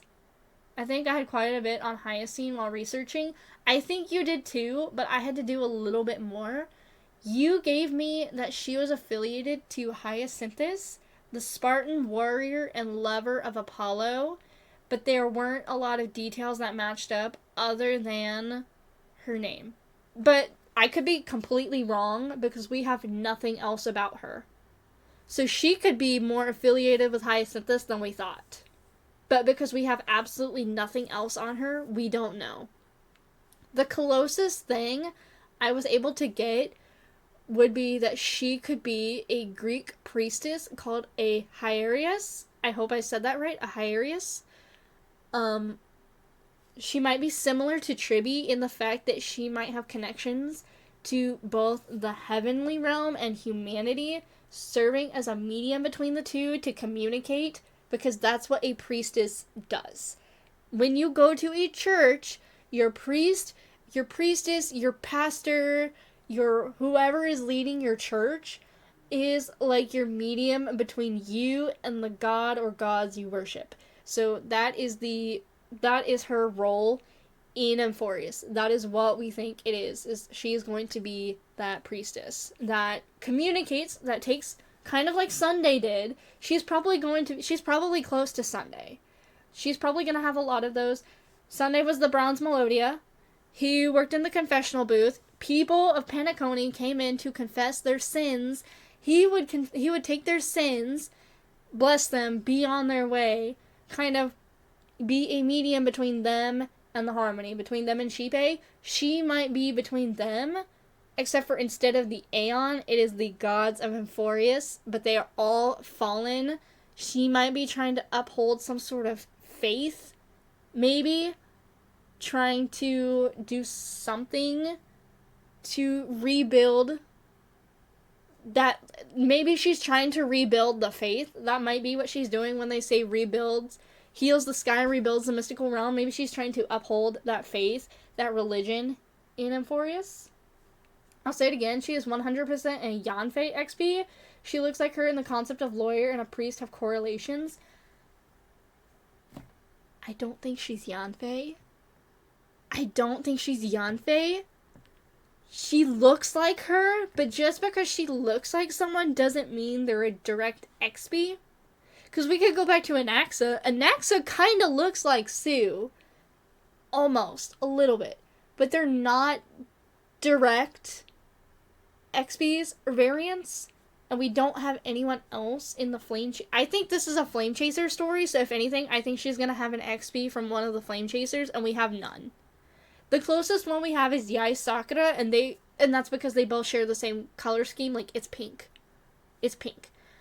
But I don't think, because Hyacinth is a priest, Yai Sakura was a really powerful fighter. She was a fighting fucking warrior. She was really strong. Let me live, I love Yanfei. You can live. I'm not invalidating it. I'm just saying this is what I think. I don't think there's going to be any connections. If there's connections to Genshin, it's going to be very, very small. But as for right now, I think this is going to be the Flame Chaser story, so I doubt she would have connections to Yanfei. On another topic, Eponia's waist is snatched. She is. Eponia, oh my god. Eponia's build. She looks good, but boy, she has to have fucking back issues. I cannot imagine. Rebuilds the sky and heals the mystical realm. She's probably one of those pillars, for humanity, but instead of, holding the fate of humanity, she is trying to uphold the fate. She's trying to uphold their faith instead of their fate. Carrying them on a daily. Even Aeons are put. She's like the Aeon of Bozoinka. Like, ain't no fucking way. She might also have more information about Amphoreus's fallen gods. So she might have a ton of details that could be key to figuring out what the fuck we're supposed to be doing in this realm. I imagine she's also a strong fighter or something too. I actually don't know. I know she is really powerful, and I think she has divine foresight, which means she can see the future. Eponia. I mean, not Hyacinth. I think Eponia has divine foresight, so she can see the future. But I don't know. If I don't see Eponia in the story, I will throw hands. I don't think we're getting the Eponia variant. I think Casterus might be close. Hyacinth has that connection as a priest. But I don't know if we're going to get Eponia directly. Give me Eponia. Everyone, we all want the Honkai character. We want the Honkai cast in there right now. I think they're probably going to do it slowly but surely. And even if they don't, they'll probably just give us an original cast. Like, maybe Casterus is supposed to be. I don't know. Gnawing on the bars of my enclosure. My Day. Alright. My Day. This is everyone's favorite dude. Honestly, call me crazy. I am not a big fan of My Day. But if you like him, go for it, because he is still fine as fuck. I just like my men dainty and fragile. I also think he might be a potential antagonist in the story. I don't know. I would do so many things to that man. I think he would do so many things to you. But the first of them would probably be kill you. I don't know. My Day, or My Deimos, which is what I'm assuming is his full name, kind of like Anaxa is Anaxagoras, My Day might be My Deimos, because that is how Aglaia refers to him. My Deimos the Undying. So, based on the title alone, probably a warrior, probably a fighter. His character introduction says, the heir apparent pursues strife and bathes in blood for the rightful crown. So again, warrior, probably. Oh my god. I'm trying to keep up. I'm starting to feel it. Oh my god. Again, warrior, bathed in blood for the rightful crown, so maybe he's an heir to something. Maybe he is part of some sort of lineage. In the segment of the trailer that introduces My Day, it quotes, "Pierce the enemy king with Kremnos' blood." And this is also the scene, I think this is the scene where we get the chessboard. If not, it's after Castorus' scene or whatever. We get to see the chessboard, so maybe this is an internal battle, probably referring to the battle of the people of Amphoreus when the corruption took over. So he is probably fighting for that title, for that crown, for that leadership or something. We don't know yet. It's all speculation. We don't know who Kremnos is. I couldn't find anything about a god or a king. I don't know. Is probably some character that is probably going to get off screen, kind of like the Watchmaker or like the Dreamweaver, not the Dreamweaver, the Dream Master. Don't know yet. So he's a warrior. I think we can assume that. Might be an heir to some sort of throne or directly linked to the fallen gods of Amphoreus. And I think it is probably closer to the latter because My Deimos could be linked to Deimos, who is the personification of fear in Greek mythology. Fear would be in line with his role as a warrior, because a warrior sparks fear into their enemies. Is that kind of a stretch to say? Who knows? A warrior sparks fear into the hearts of their enemies. My Deimos sparks fear. That sounds pretty reasonable. Deimos was this. Wait, My Deimos equals my fear. My fear personalized, pretty much. He was also the son of Ares. Is that Ares? And Aphrodite, as well as being the siblings to Phobos and Harmonia. I remember reading about Phobos. I don't remember reading about Harmonia. I don't remember what they do. I'm sorry. This is also about My Day right now, so I did most of my focus on My Day and Deimos. Ares? Is it ours? I'm dying. What? What do you mean you're dying? Are you laughing? Listen, I told you before all of this, I don't know how to say these names. I was not a Greek mythology buff. I did like half a semester. I did like a semester of mythology back in high school. Aries? Is it like Aries? But it's spelled without the I? It's spelled without the fucking I! How am I supposed to know? Yes? Okay, you want to correct me on Aries? I am an Aries. Fuck off. I will have that Aries energy on your ass right now. I will ban you. I will time you out. I can't ban you. I will time you out. Aries energy incoming. Okay. I didn't do much research on Phobos or Harmonia because this is about My Day right now. This is the dude everybody wants to know about is My Day. So if My Day is anything like Deimos, He probably has connections to the fallen gods of Amphoreus. Probably some sort of lineage. Don't tell me you've always said Aries like that. No, I say Aries like I am an Aries. But there's a fucking I in it. Aries. That makes sense. That's Aries. Look like this. It looks like RS or Ares or something. There's no fucking I. It throws me off. Plus, I don't know. I want to know about him. Also, sorry if that was really aggressive. I didn't mean to be aggressive. I was like, I don't know. I said before, a lot of these words in here, I don't know. These names, some of them are like, you know how hard it took me to learn how to say an exact, yeah, whatever. I can't fucking say it. And the one time I want to say it. Stunning. Okay, great. Okay. I'm sorry about that long break. We really fucking sidetracked because we got into all that. Lore. We're gonna do more lore. We're getting into Cypher now. Cypher, the flying shadow fleets and vaults over time's lies, is her introduction.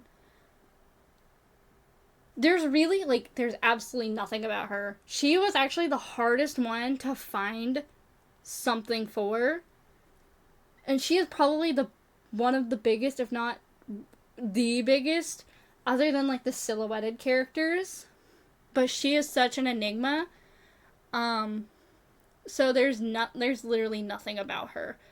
She is a variant. I think it's very obvious. She's a variant of Pardophilus from the Flame Chasers from Honkai Impact 3rd. If her name really is cut and dry as it is, a cipher is a tool used to encrypt and decode messages. I don't know what that means for her. Her real name in the story, though, they call her Cypher, but in the trailer they refer to her as Cyphera, which actually has a Latin origin. She does not have a Greek origin name this time, or a Roman origin name. It's Latin for Cyphera. Or, it does have a Greek alternative, which is Pharaoh, which means to bring. So we don't know anything about her.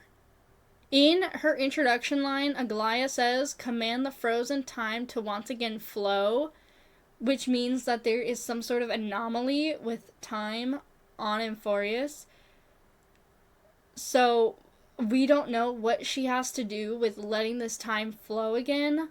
It's unclear. I didn't read about her for the Honkai Impact 3rd wiki. I didn't read her about. So I don't know if her having command the frozen time to flow once again. I don't know if that has anything to do with her original persona from the Flame Chasers. It's unclear. So she is actually, we know the least about her. Casterus, she has a lot. I mentioned earlier, she's got 2 slides. Casterus, the river of souls, flow and grants and embrace. What the fuck? I copy and pasted this from the wiki. I think they messed up. The river of souls flows and grants the embrace of demise. So, her lore, she actually has a lot. I think she's probably gonna be one of, if not the most important character.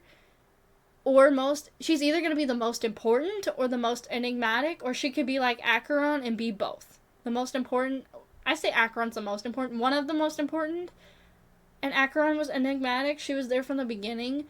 I think Casterus is probably going to be the same as well. She's going to be such an enigma.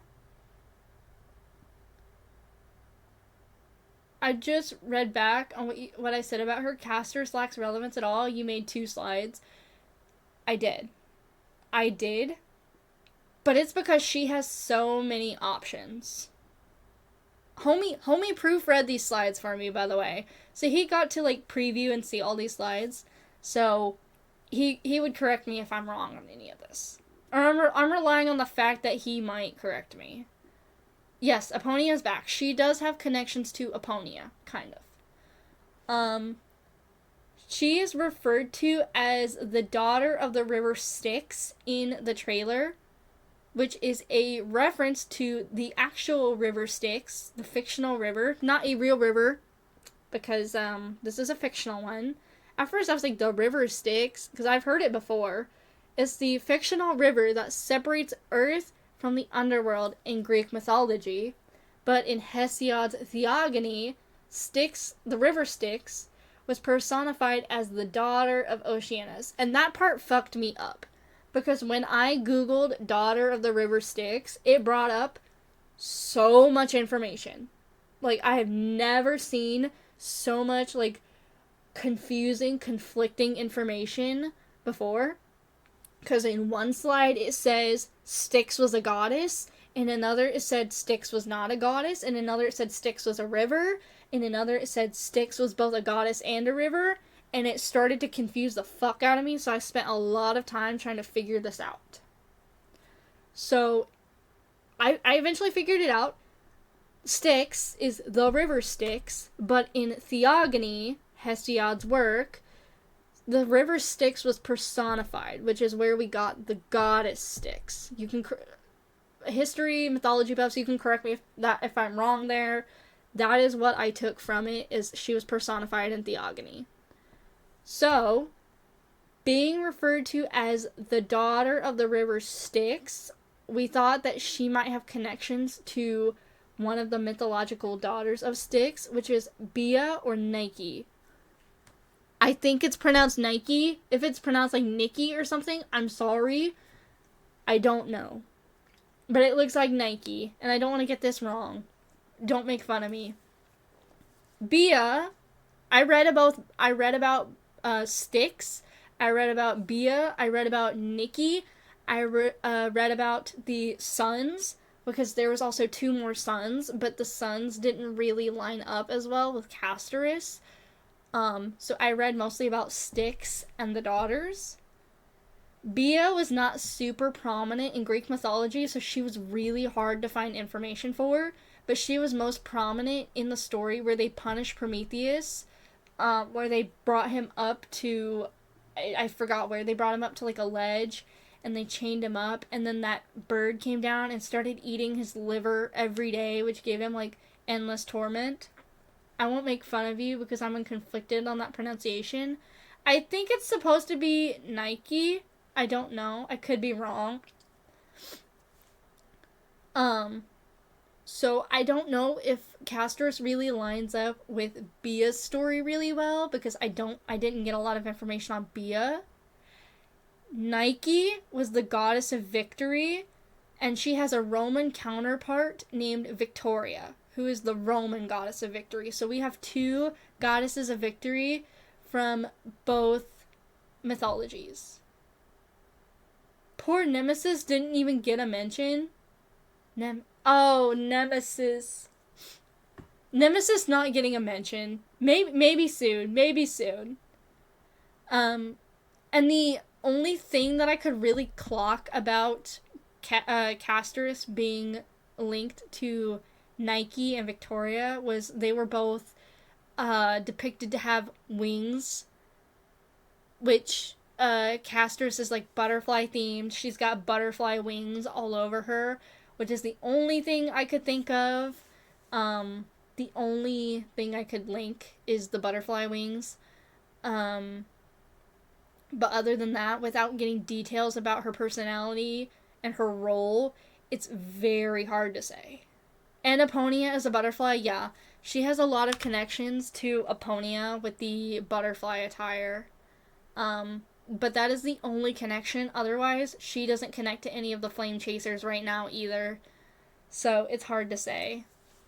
If she does not represent Bia or Nike, and she is related to the river Styx itself, it's possible that she is actually a guardian of the river Styx itself, and I find this to be more believable. I think this is more than likely what it is. Because in the trailer it says If you grant her the right to embrace, then even frozen death will sleep peacefully at her fingertips. The way I interpreted that is she is helping the souls embrace, she's helping humanity embrace death. So she might be the guardian of the river, and she has a similar role to that of the ferryman in Greek mythology, who helps take the souls across the river to reach the afterlife. So I think that would probably be a really interesting way to portray her character, is she is actually associated with the death side and the tragedy of Amphoreus. So I think that is more than likely going to be our case. This is just personal speculations. She turns souls into butterflies. That is actually very possible. That is actually a very possible, hypothetical thing. She could very well turn them into butterflies. Didn't she do something like that in the trailer? She touched like a shadow and it turned into like dust and butterflies or something like that. I wonder if she's similar to Shorekeeper. That would be sick as fuck. Imagine if we get like it would be so obvious, but we get a travel mechanic where she turns into a butterfly to travel the world. And that's how we like, it's like one of those alternate travel mechanics for how we explore Amphoreus. Like we get like maybe an ocean to cross, and instead of, if you don't want to do this other mechanic to get across, or you don't want to take this boring route, she turns into a butterfly and she flies across it. That would be so, yeah. That would be so interesting to witness, or to like see in action, especially in Star Rail of all places. So I'll see. We have it in Genshin with Hu Tao, sorta. That is very true. She does have a lot of connections to Hu Tao, too. But we'll have to see.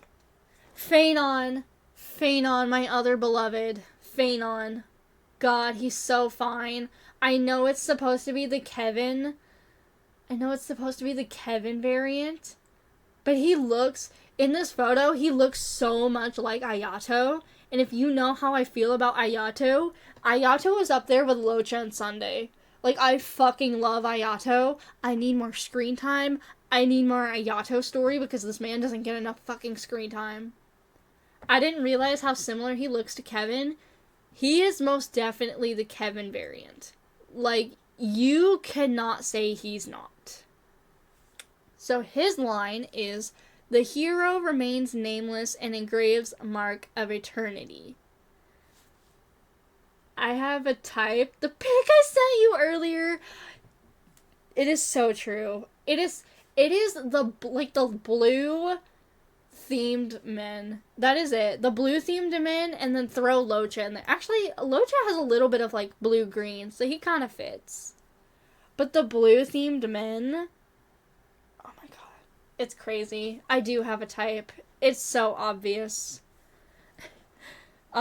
Appearance alone, it's fucking Kevin. It's Kevin Castellana. I think we all cannot deny this. It is way too fucking similar.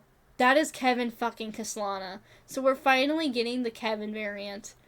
Kevin is also related to Kiana as well. So maybe we'll get like some Kiana bits and pieces. I don't know.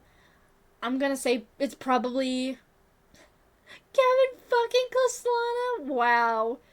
Kevin the man Castellana. There we go. The man, the myth, the legend. The man we have all been waiting for since they fucking brought him up in Penacony. So, Phanon, his name is not that far off from the actual Phanon, which is the sky god of the star Cronus, which is, it's Saturn. Come on. It's just fancy words for, he's Saturn.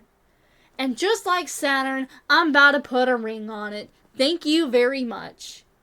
Also, I don't know if you could see it here. Apparently they said that apparently they thought it was a scar. I thought this was part of his uniform, but I guess not. This scar is actually a tattoo. Now I can see it better. It's supposed to be a son. I don't see how it's a son, but you know what? We'll take it. I love men with scars. He's got his fucking chest out. If this really is it, he's got his fucking chest out. First man that I've came across that has his chest out, and I'm like, okay, he's up there with the ranks. Because Locha's covered from head to toe, Sunday's covered from head to toe, Anaxa's covered from head to toe, and Phanon out here with his collarbones. Kevin has a boob window! And apparently it is lore relevant that not his boob window is out and he's showing his scar. Apparently it's lore relevant, so he's so freaky. Actually, we're gonna get into that in a second. Phanon also means bright or shining as well, which goes up with the cosmological star theme. If Phanon, since he is our Kevin of the story, Kevin was objectively attractive in Honkai Impact 3rd. Like, in the story, it's canon, he was hot. So, they made him hot in Star Rail. They kept his attractiveness. It'll glow in one of his animations.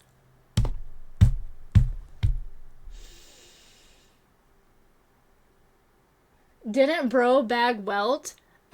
No, he didn't get Welt. Actually, we're gonna talk about this. I had this in the slide, but I decided to take it out because it wasn't relevant. Kevin, in the story, had a lot of women flaunting after him. Crazy. He was hot. He got the ladies. But he did not take to any of the suitors, and instead, he fell in love with Dr. May. And they ended up, like, I think they were, like, talking about it for a while. They were together somewhat.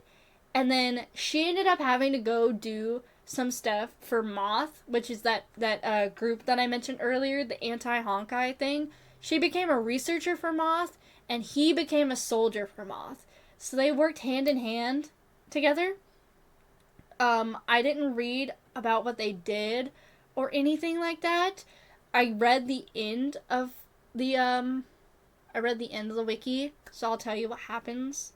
He gives bi vibes. He gives my vibes. You know what I mean?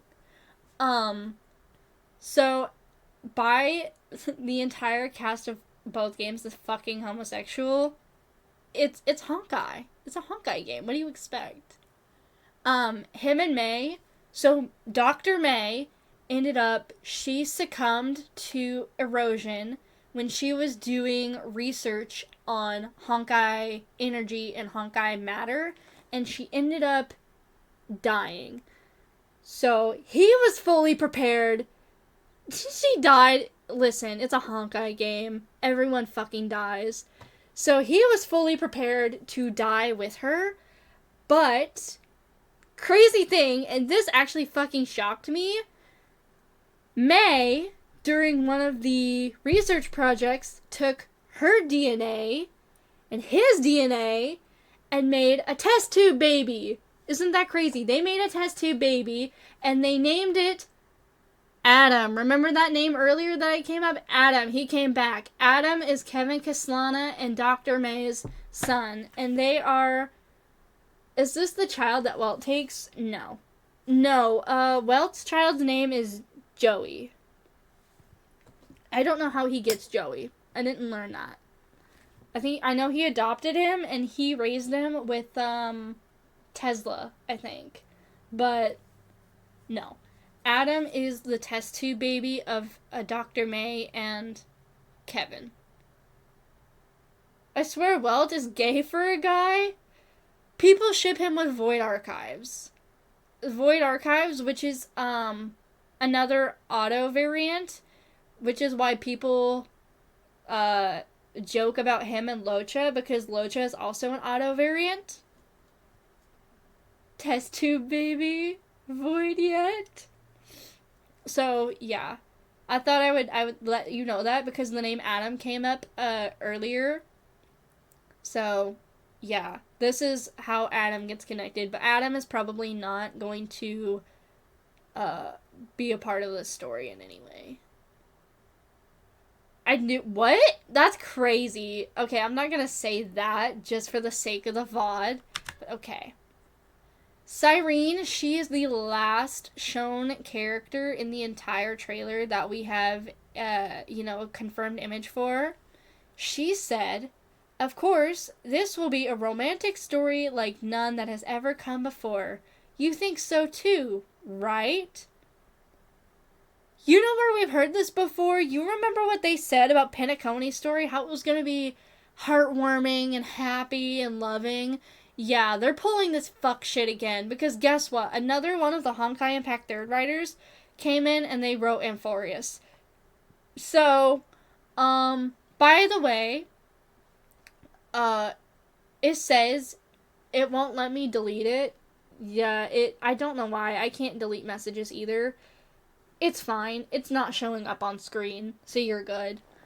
In Honkai Impact Third, it said that in every universe, Elysia is going to sacrifice herself for humanity. So I believe Cyrene, is going to die.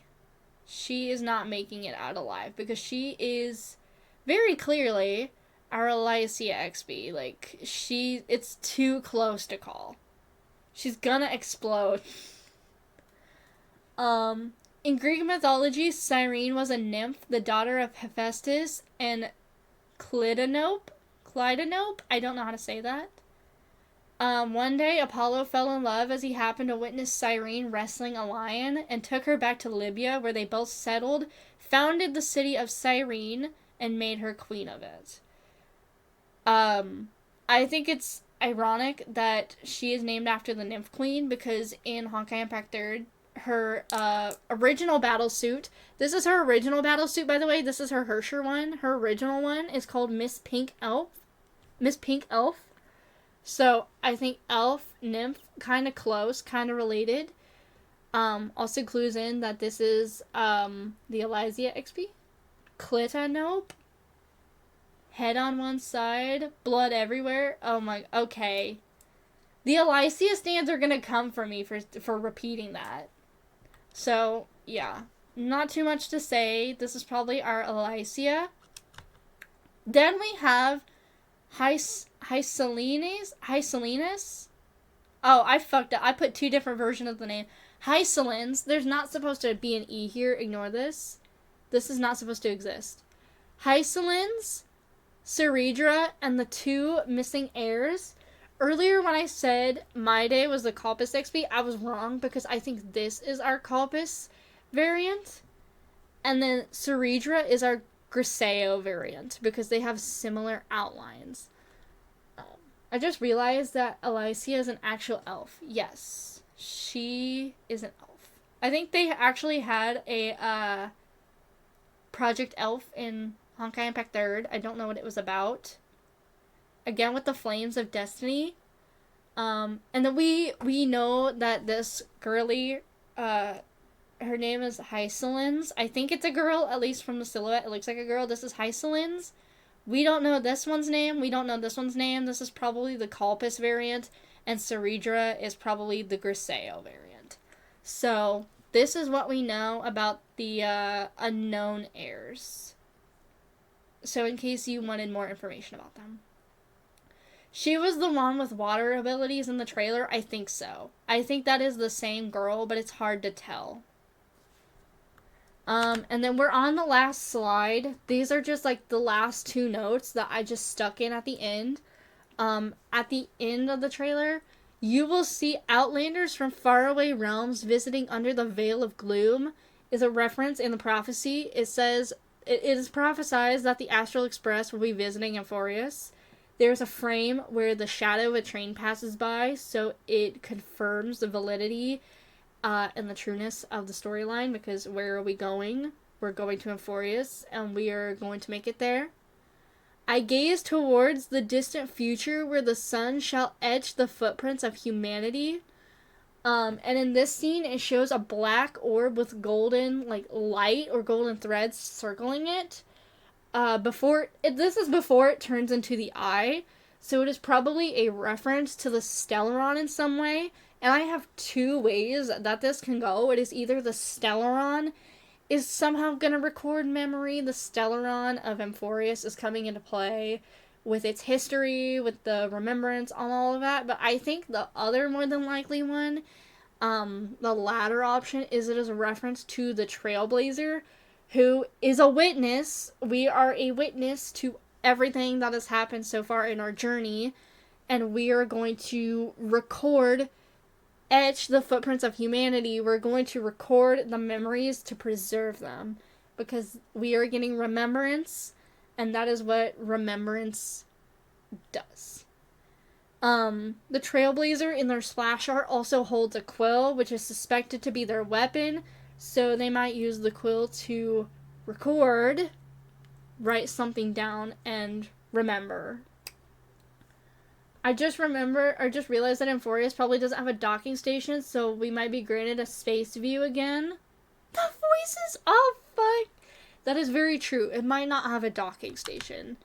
And this is the end of the slideshow. This is all I have for version 1 before I decided to go live today and put all of this information out there.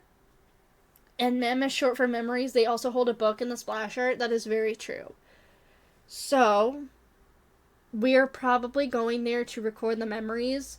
And we're probably going to relive the past somehow with some fucking Star Rail mat. Actually, it might make sense. They might make sense lore-wise, because of how the mirrors of recollection line up, and it shows us Amphoreus in the past. We might end up going backwards in time, so we're gonna recap, reverse time, go, back to the future type shit, to the past, and we're gonna get to witness the history of Amphoreus, and we're gonna watch it fall, and we're gonna record everything that happens, and more than likely, probably not going to have a happy ending this time. Like Penacony, we got a happy ending.